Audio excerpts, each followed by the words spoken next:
Merhabalar efendim, YouTube kanalıma hoş geldiniz. Nasılsınız, iyi misiniz, afiyette misiniz? Biliyorsunuz ki Instagram'da bir videoma dediniz ki çok hızlı çekmişsin. Bunun daha detaylı hali olursa çok iyi olur dediniz. Ben de hadi göstereyim dedim size ikinci videodan. Arkadaşlar bu arada YouTube'da gören kişiler varsa şey yapabilirler. Instagram sayfamıza da bakabilirler. Bu arada Ctrl C, Ctrl V yaparak kopyalıyorum hızlıca. Bunun da kısa yolu varsa bir bilgim yok. Ben hep yani işime yarayan bir yöntem. Yani niye kullanayım ki diyorum mantıken. O yüzden böyle devam ettim hep. Şuraları birazcık büyüteceğiz. Şöyle yan çevirelim. Bunu küçültelim. Şöyle alalım. İşte bunu ne yapalım? Böyle alalım. Ya da şöyle alalım. Şurayı da şu şekilde. Yok. Yok. Böyle olsun. Bunu birazcık büyütelim.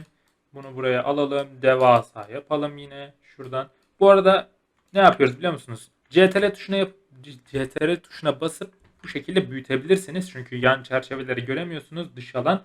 Veya sağ alt kısımda tıklarsanız buraya kendiniz de boyutlandırabilirsiniz bu yönde.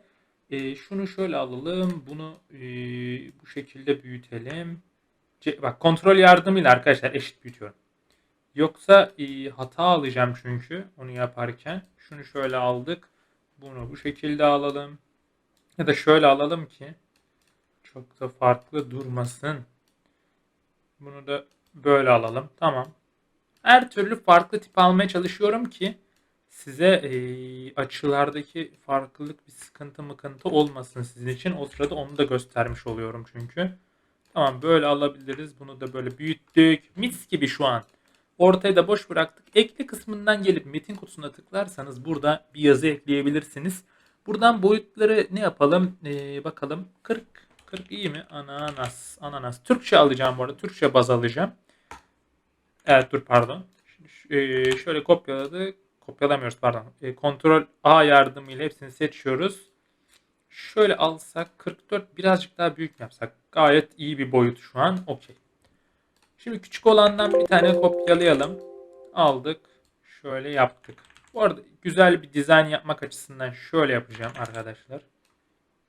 4 tane alacağım. Böyle birkaç tane daha mı alsam ya? Daha birkaç tane daha aldık. Ya da şunları kopyalayalım şuralara doğru. Değil mi? Şöyle alabiliriz. Aynen. Olur. Gayet iyi ama şunu şöyle alalım. Tamam yanları da doldurmuş olduk. Şimdi şu dörtlüyü seçmemiz lazım. Bundan sonra sağ tıklayıp buradan ne yapıyoruz biliyor musunuz? Gruplandırıyoruz. Gruplandırdık artık. Bunlar kendi içinde grup. Buradan şimdi resim biçimlendirme geliyoruz. Bu 365 sürümünde mevcut değil. Bilginiz olsun. Yani yanlış yapmayın. Pardon. Burada bir şey yapmıyoruz arkadaşlar. Öncelikle sağ tıklıyoruz slide'ımıza. Slide'ı çoğalt diyoruz. Tamam çoğalttık. Şu an sağ tıklayıp resim biçimlendirme diyoruz ve bunlara blur efektini veriyoruz. Hemen vereyim. Verelim. Verdik. Mükemmel. Şimdi buraya getirdik birisini. Aldık. Kocaman yaptık. Sonra buna geldik. Ya da şunu alalım. Bu aradan çıksın. Sonra bunu aldık. Burada büyüdü. Ama birazcık böyle şey mi olsa. Çok blur değil de.